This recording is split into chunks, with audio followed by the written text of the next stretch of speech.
Hello everyone, good morning. कैसे हैं आप सब? आई होप आप सब बढ़िया होंगे, स्वस्थ होंगे, मस्त होंगे और अपने अपनों के साथ अपने अपने कामों में व्यस्त होंगे। और बताइए कैसी चल रही है आजकल आप सभी लोगों की दिनचर्या। भगवान भोलेनाथ के दिन आने वाले हैं, जैसे कि आप सबको ही पता है सावन का मौसम आने वाला है। और सावन के मौसम में आप लोग प्रॉपर तैयारी कर लीजिए अपनी अपनी शॉप की। जो भी स्टॉक आप लोग की शॉप का मेंटेन ना हो वो सारा मेंटेन कर लीजिए, क्योंकि इस टाइम पे शॉप बहुत अच्छी चलने वाली है। क्योंकि सावन में क्या क्या चीजें सेल होती, कैसे कैसे सेल होती हैं, सारा मैं आप लोग के साथ शेयर करूंगी। मैं बहुत जल्द आप लोग के लिए वीडियो लेके आऊंगी कि सावन के लिए आपको क्या क्या सामान लाना है, मैं क्या क्या सामान लाई हूँ। सावन स्पेशल शॉपिंग ब्लॉग भी शेयर करूंगी। A to Z नॉलेज मैं आप लोग के साथ शेयर करूंगी कि क्या क्या चीजें बिकती हैं। और अगर आप बिगनर्स हैं, आपको आइडिया नहीं है, तो आपको मैं सब कुछ बताऊंगी अपनी इस वीडियो के माध्यम से। जैसा कि आप सबको ही पता है कि मुझे ये काम करते हुए 7 साल हो गए हैं, तो मैं अपने 7 सालों का एक्सपीरियंस अपने इस channel cosmetic idea by Vilesh पर आप लोगों के लिए शेयर करती हूँ। जिससे अगर कोई भी मेरी बहनें भाई बिगनर्स हैं, न्यू काम करना चाहते हैं या फिर कर रहे हैं या करने की सोच रहे हैं, अगर उनको कोई सी भी प्रॉब्लम आ रही है, तो देखिए आसपास आप किसी से पूछेंगे तो वो कुछ भी नहीं बताएगा। क्योंकि उनको ये लगता है ना कि अगर मैं इनको बताऊंगी तो इनकी शॉप अच्छी चलेगी और फिर मेरा क्या फायदा होगा, मेरा तो नुकसान ही होगा। तो आसपास के या फिर पड़ोसी या फिर आसपास के शॉप वाले कोई भी आपकी हेल्प नहीं करेगा। आपकी हेल्प करेंगे तो हम सब बहुत अच्छे से करेंगे और बिल्कुल दिल खोल कर करेंगे। आपकी जो भी क्वेरीज हैं, जो भी क्वेश्चन है, जो भी आप जानना चाहते हैं, जो भी चीजों में आपको डाउट है, जिन चीजों से आप परेशान हैं, जिन चीजों में आप उलझ गए हैं, वो सारी चीजें आप लोग यहाँ पे कमेंट करके पूछ सकते हैं। आप लोगों से मेरी रिक्वेस्ट है, आप लोग वीडियोस काफी अच्छी देखी जाती है मेरी, काफी अच्छी व्यूज आते हैं आजकल मेरे, लेकिन कमेंट्स आप लोग बहुत कम करते हैं और लाइक भी बहुत कम करते हैं। मैं आप लोग को बता दूं, आप लोगों के कमेंट एंड लाइक से हम लोगों को कोई पैसा नहीं मिलता है। और लेकिन आप लोगों का लाइक एंड कमेंट जो होता है ना, वो हम लोगों को बहुत ही ज्यादा मोटिवेट करता है। एक लाइक और एक कमेंट के द्वारा हमें पता चलता है कि किसने कहाँ से मेरा वीडियो देखा है, किसने किसने देखा है, उसे वीडियो में क्या पसंद आया है, क्या नहीं पसंद आया है। आप लोग अपनी राय दे सकते हैं। जैसे कि हम सब अपना एक्सपीरियंस इस चैनल पे आप लोग के साथ शेयर करते हैं, तो जो भी प्रॉब्लम्स होंगी वो आप लोग मेरे साथ शेयर कर सकते हैं। यहाँ पे आप देख रहे हैं अभी मैं कर रही हूँ थ्रेडिंग, साइड में दिख रहा है। वीडियो बहुत अच्छे से कैप्चर नहीं हो पाई है, लेकिन यही है कि मैं आप लोगों को क्या ही बता दूं।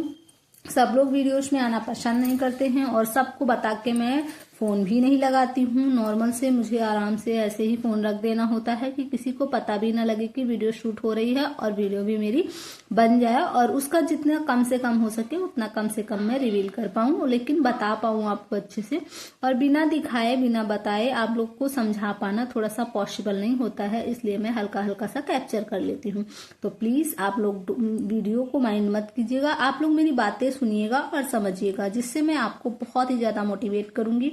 आज की वीडियो बहुत ज्यादा मोटिवेशनल होने वाली है और बहुत ज्यादा हेल्पफुल होने वाली है उन महिलाओं के लिए, उन बहनों के लिए जो पार्लर खोलना चाहती हैं, कॉस्मेटिक शॉप खोलना चाहती हैं, जिन्हें थोड़ा बहुत काम आता है लेकिन वो सोच रही हैं कि मैं कैसे खोलूं। और बहुत से लोगों का मुझे कई वीडियोस में कमेंट आया है कि पार्लर मैंने इतना पढ़ा है, क्या मैं पार्लर खोल सकती हूँ? या मेरे यहाँ पे 2-4 लड़कियां ऐसी आती हैं, मैं बता दूं, वो मुझसे पूछती हैं कि भाभी मैंने इतनी ही पढ़ाई की है और मैं थ्रेडिंग कर लेती हूँ, मैं ये कर लेती हूँ, तो क्या मैं अपने यहाँ पार्लर खोल सकती हूँ? पार्लर खोलने में कितना पैसा लगेगा भाभी, क्या क्या चीजें लेनी पड़ेंगी भाभी? तो मैं उन लोगों को सब कुछ बता देती हूँ, ठीक है। क्योंकि किसी से ज्ञान देने से ज्ञान बढ़ता है, ना कि घटता है। इसलिए जितना आपके पास है आप दूसरों का सपोर्ट और सहायता हमेशा करिए। तो वही मैं यहाँ पे आप लोग को बताने वाली हूँ कि जैसा कि आप सबने आज का टाइटल एंड थंबनेल देखा ही होगा कि मैं आप लोगों को क्या बताने वाली हूँ। तो जी हाँ, इसके लिए वीडियो पे बने रहिएगा लास्ट तक, बिना स्किप किए हुए वीडियो देखिएगा, तभी आपको मेरी बातें समझ में आएंगी। एक वीडियो बहुत ही मेहनत से बनाते हैं, लेकिन आप प्यारी प्यारी बहनों के कमेंट या फिर व्यूज या लाइक देखकर बहुत अच्छा लगता है, दिल को बहुत सुकून मिलता है। पता नहीं कहाँ कहाँ से लोग मेरी वीडियोस देखते हैं, बट आप लोगों से रिक्वेस्ट है, वीडियोस काफी अच्छी मात्रा में देखी जाती हैं, बहुत ठीक ठाक चल जाती हैं, बहुत अच्छी नहीं कह सकते, लेकिन हाँ जिस हिसाब से हम मेहनत करते हैं उस हिसाब से ठीक ठाक चल जाती हैं। क्योंकि हम भी बहुत अच्छे से एडिटिंग वगैरह नहीं कर पाते हैं, तो प्लीज़ इसे इग्नोर करिएगा। और मेरे पास इतना टाइम भी नहीं है कि मैं बहुत अच्छे से एडिटिंग वगैरह सीख सकूं। और मेरा बैक सपोर्ट सिस्टम यूट्यूब के लेके कोई नहीं है कि कोई मेरी वीडियो एडिट करता हो या फिर कोई मेरा थंबनेल बनाता हो। सब कुछ मुझे ही करना होता है और सारे कामों के साथ साथ करना होता है। जैसे कि आप सबको पता है, मेरी कॉस्मेटिक की शॉप है, पार्लर है, बुटीक है, और 2 बच्चे हैं, घर है, परिवार है, सब कुछ मुझे मैनेज करना होता है।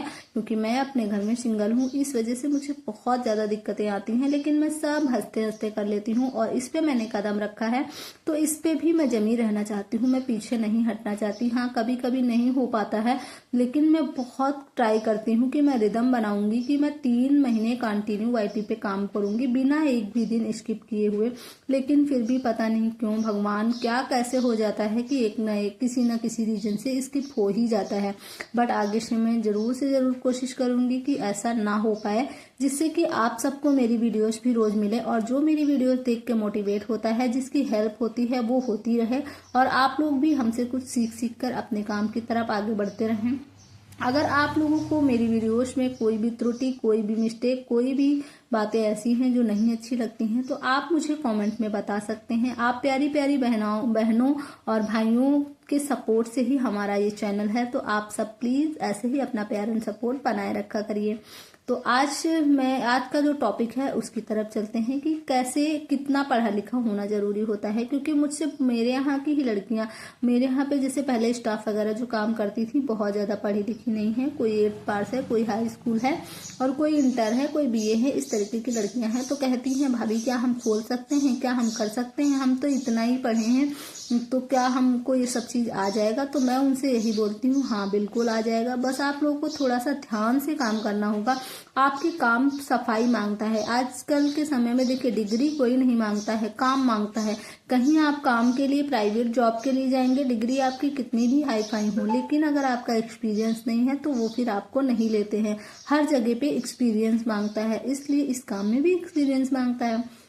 मैं आप सबको एक सलाह देना चाहूंगी कि जब तक आप अच्छे से एक्सपीरियंस नहीं कर लीजिएगा, तब तक आप ओपन मत करिएगा। क्योंकि ये पार्लर का काम ऐसा काम है कि इसको आपको ओपन करते ही परफेक्ट देना है। इसमें ऐसा आप नहीं कर सकती कि धीरे धीरे करती भी रहेंगी और सीखती भी रहेंगी। हाँ करती रहेंगी, सीखती रहेंगी, लेकिन कुछ चीजें ऐसी हैं जो आपको प्रॉपर फिनिशिंग के साथ आनी चाहिए, जिसमें कि सबसे पहले आता है थ्रेडिंग, जो आपने अभी देखा कि मैं कर रही थी। थ्रेडिंग एक ऐसी चीज है, अगर वो आपको अच्छे से आ गई ना, तो आपका पार्लर चलेगा नहीं बल्कि दौड़ेगा। मैं भी एक विलेज में रहती हूँ, बहुत से लोग मुझे कमेंट करते हैं कि मैं गांव में हूँ, पार्लर खोलना चाहती हूँ, क्या चलेगा, मैं इतना पढ़ी लिखी हूँ, क्या चलेगा, मेरे पास ज्यादा बजट नहीं है, कितने बजट में खोल सकती हूँ। तो कितना बजट लगेगा पार्लर खोलने में, उसके लिए मैं एक अलग से सेपरेट वीडियो आप लोग के लिए बना कर डालूंगी। और पार्लर घर से खोले या मार्केट से खोले, इसके लिए भी मैं आप लोग के साथ वीडियो दूंगी कि कैसे आपको क्या करना है और कितने बजट में खोल सकते हैं, क्या क्या चीजें आपको चाहिए होंगी। सब चीजों की जानकारी मैं आप लोगों को इस वीडियो के माध्यम से दूंगी। तो चलिए अभी बात कर लेते हैं कि हमें पार्लर खोलने के लिए कितना पढ़ा लिखा होना जरूरी होता है। तो देखिए, वीडियो पार्लर खोलने के लिए पढ़ा लिखा होना बिल्कुल भी मैटर नहीं करता है। हाँ ये मैटर करता है कि थोड़ा बहुत आपको पढ़ना लिखना आता हो। क्योंकि देखिए, जब तक आपको पढ़ना लिखना नहीं आएगा, केवल करने तक ही तो सीमित है नहीं। कुछ प्रोडक्ट हैं, जब आप उसको पढ़ नहीं पाएंगी, उसको समझ नहीं पाएंगी तो प्रॉब्लम होगी। हाँ लेकिन आप थोड़ा प्रैक्टिस करेंगी। आज के युग में तो ऐसा कोई नहीं होगा जो हाई स्कूल या इंटर नहीं किया होगा। तो अगर आपने हाई स्कूल इंटर किया है तो आप इजिली पार्लर खोल सकती हैं, लेकिन उससे पहले बस आप प्रैक्टिस करिए, अपने ऊपर करिए। कोई नहीं मिलता है आपको, कोई बात नहीं है, आप अपने ऊपर करिए। थ्रेडिंग की प्रैक्टिस आप अपने हाथों पर करिए, अपने पैरों पर करिए। पैरों पर पेन से निशान बना लिए, पूरी थ्रेड बना लीजिए। या फिर आपके घर में आपकी फैमिली मेंबर्स हैं, सिस्टर्स हैं, मम्मी हैं। देखिए, कस्टमर क्या होता है, पहली बार कहीं भी नहीं जाता है, उसको डर लगता है। थ्रेडिंग ऐसी चीज है, अगर जरा सी भी इधर उधर हो गई ना, तो वो सालों साल नहीं सही होती है। लोग भले ही कहें कि अगली बार निकल आएगी तो सही हो जाएगी, लेकिन मैं आपको बता दूं नहीं सही होती है। थ्रेडिंग में पता नहीं ऐसा क्या है कि अलग बाकी ग्रोथ बहुत ज्यादा हो जाएगी, लेकिन जहां से थ्रेडिंग डिसमैच होगी उस जगह की ग्रोथ जैसे लगता है गायब ही हो जाती है। इसलिए सबसे पहले आपको प्रॉपर फिनिशिंग के साथ थ्रेडिंग आनी चाहिए, हर शेप की थ्रेडिंग आनी चाहिए। क्योंकि देखिए किसी को आजकल गोल चाहिए होती है, किसी को सीधी चाहिए होती है, किसी को आर्च में चाहिए होती है। तो आपको हर शेप में आनी चाहिए। आपको कैसे धागा पकड़ना है, कैसे चलाना है, इसकी आपको पहले फुल प्रैक्टिस कर लेनी है, जिससे कि जब आप पार्लर खोलें और आपके पास क्लाइंट आए तो आपके अंदर बिल्कुल भी डर ना हो कि कहीं खराब ना हो जाए। तो इस चीज का आप एक्सपीरियंस कर लीजिए। और दूसरी चीज, आपको पार्लर खोलने में क्या चीज होता है कि आपको वैक्स बहुत अच्छे से आना चाहिए, वैक्स का एक्सपीरियंस बहुत अच्छे से होना चाहिए। इससे भी क्या होता है, बहुत ही मतलब एकदम क्या कहते हैं, एकदम निश्चिंत होकर जब आप काम करेंगे ना तो क्लाइंट को भी अच्छा लगेगा और आपको भी काम करने में अच्छा लगेगा। अगर आप डर डर के बाई चांस आप थ्रेडिंग कर रहे हैं, अगर एक एक धागा निकालेंगे, एक एक बाल निकालेंगे, फिर देखेंगे, फिर निकालेंगे, फिर देखेंगे, तो क्लाइंट भी इरिटेट होगा। और अगर ज्यादा देर आप उसे थ्रेडिंग चेयर पे बैठा कर रखेंगे तो भी वो इरिटेट होगा कि भैया उनके यहाँ कौन जाए, वो तो 1 घंटे बैठा रखती हैं, एक एक बाल निकालती हैं, ऐसा करती हैं, वैसा करती हैं। तो बस सबसे पहली चीज है, पढ़ाई के साथ साथ अगर आप हाई स्कूल इंटर भी हैं तो आप खोल सकती हैं। बस आपको प्रोडक्ट के बारे में समझना होगा, प्रोडक्ट की नॉलेज चाहिए होगी। उसके लिए YT स्टूडियो है आपको हर एक चीज की नॉलेज देने के लिए, या फिर हम सब हैं आप सबका प्यार एंड सपोर्ट करने के लिए। आप सबको बता दूं, मेरे इस YT स्टूडियो पे हमारे इस YT स्टूडियो पे एक सिस्टर हैं, चंद्रा सिस्टर, जो कि हमारी दीदी हैं। वो बहुत ही ज्यादा कम पढ़ी लिखी हुई हैं, लेकिन वो बहुत अच्छे से अपना पार्लर चलाती हैं, अपना परिवार चलाती हैं, अपनी कॉस्मेटिक शॉप चलाती हैं, अपना सिलाई का काम चलाती हैं, साथ साथ में अपने बच्चों का पालन पोषण भी करती हैं, और उनसे हमें बहुत ही ज्यादा मोटिवेशन मिलता है। आप लोग अगर चाहें तो उनकी भी वीडियोस देख सकते हैं, और वो भी बहुत अच्छे से समझाती हैं। तो उसी तरीके से मैं भी आपको बताना चाहती हूँ कि आप लोग इसी तरीके से करिए। पढ़ाई लिखाई का कोई भी खास मैटर नहीं है, नॉर्मल आपको पढ़ना लिखना आता है अगर तो आप कर सकती हैं, क्योंकि इसमें पढ़ाई से कोई बहुत ज्यादा इंटरेस्ट नहीं। हाँ, जब आप हाई लेवल पे करेंगी तो आपको लगेगा, लेकिन जब आप स्टार्ट करेंगी ना, धीरे धीरे करती रहेंगी तो ऑटोमेटिक अगर आप सीखना चाहेंगी तो आपको सब कुछ आ जाएगा। पढ़ाई के बिना भी आपको सब कुछ आ जाएगा, आप बहुत अच्छे से एक्सपर्ट हो जाएंगी। तो अब मैं आप लोगों को बता दूं कि यही है सबसे पहली चीज कि प्रैक्टिस आपकी बहुत अच्छी होनी चाहिए हर चीज में। आप पहले घर वालों पे प्रैक्टिस करते रहिए। नहीं समझ में आ रहा है कैसे करना है, यूट्यूब पे डालिए, जिस चीज की आपको प्रैक्टिस करनी है यूट्यूब पे डालिए और सर्च करिए, फटाक से उसकी वीडियो आती है, उसी को देख देख के आप प्रैक्टिस करिए। प्रैक्टिस ही सबसे ज्यादा जरूरी है आपके लिए, पढ़ाई इसमें बिल्कुल भी जरूरी नहीं है। बस हाई स्कूल इंटर अगर आप हैं, इतना आपको आता है कि आप हिंदी इंग्लिश नॉर्मल पढ़ लेती हैं, समझ लेती हैं, बस इतना ही काफी है। इतने में ही आप बहुत अच्छे से काम कर सकती हैं। तो बस आज की वीडियो में मैं आप लोगों से यही बताना चाहती हूँ कि अगर आपको थोड़ा बहुत पार्लर का काम आता है, आप पहले अपने हाथ को फिनिशिंग लाइए, अपने हाथ में फिनिशिंग लाइए, फेशियल हो, वैक्स हो, थ्रेडिंग हो, जो भी हो हर चीज में फिनिशिंग लाइए, और उसके बाद आप अपना पार्लर खोलिए, और उसके बाद अच्छे से आपका पार्लर रन करेगा और बहुत ही इजीली आप रन कर पाएंगी। क्लाइंट भी खुश रहेगा और आप भी खुश रहेंगी। तो मैं आप लोगों को आगे वीडियो में किसी वीडियो में बताऊंगी कि आपको पार्लर खोलने के लिए सबसे पहले किन किन चीजों में फिनिशिंग चाहिए, क्या चीजें ऐसी हैं जो कि आपको आनी ही आनी चाहिए जब पार्लर आप खोलें। कुछ चीजें ऐसी हैं कि आप खोलने के बाद भी धीरे धीरे मैनेज कर सकती हैं, लेकिन कुछ चीजें ऐसी हैं आपको खोलते साथ ही आनी चाहिए। तो वो सब मैं आप लोगों के साथ एक एक करके बाय वन एक एक वीडियो आप लोग के साथ सेपरेट अपलोड करती रहूंगी। अगर एक ही वीडियो में मैं सब कुछ बताने का ट्राई करूंगी तो सारा हौच पौच हो जाएगा। तो यही मैं आप लोगों को इस वीडियो के माध्यम से बताना चाह रही थी। अगर आज की वीडियो आप लोग को जरा सी भी अच्छी लगी हो, जरा सी भी इन्फॉर्मेटिव लगी हो, जरा सी भी हेल्पफुल लगी हो, तो प्लीज मेरी वीडियो पे एक लाइक एंड कॉमेंट जरूर किया करिए। आप सबसे मेरा हाथ जोड़कर विनम्र निवेदन है कि कमेंट एटलीस्ट जरूर से किया करिए। आपका कमेंट हमें बहुत ज्यादा मोटिवेट करता है।